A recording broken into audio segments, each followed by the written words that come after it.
there's a 3-strike rule with USADA, and Jon already had a strike, so this would be strike 2.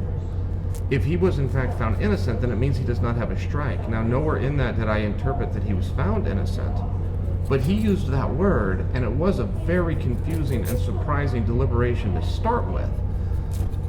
So I'm not totally sure. I'm not totally sure on that.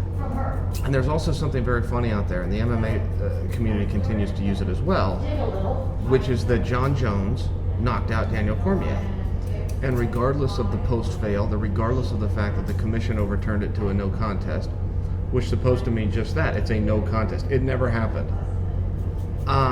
They continue to say, yeah, but he knocked him out. And I always look at that and go, well, that seems like a weird narrative.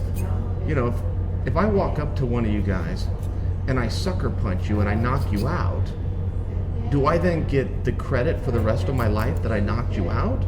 Or am I looked at as a dirtbag that came up and sucker punched you? And that always seems to be a little bit confusing the way this story has been rewritten. But at any rate, if you look at the Jon situation and the fact that he's going after Daniel, that is a lot of fun. And that match, that trilogy, is as big as anything the sport has. As big as any kind of parody the sport can offer right now. But it isn't being offered.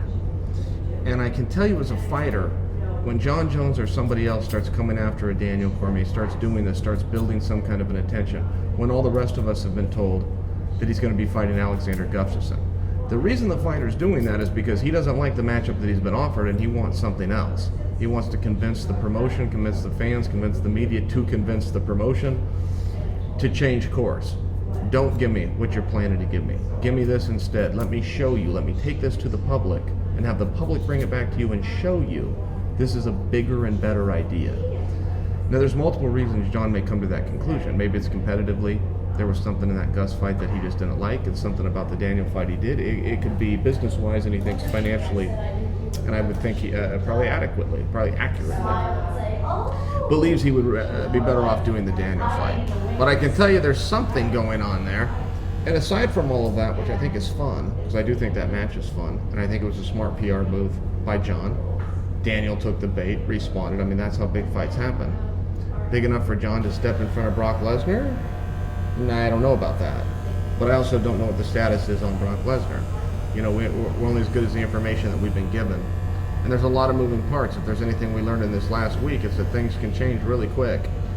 But I would like to go back to the innocent thing, because I would like my own clarification. Was he in fact found innocent? Relevance being, does he not have a strike against him? Which I think if we're going to carry on this dialogue and get all up in Jon Jones's business and gossip about him, it'd be a relevant detail to know.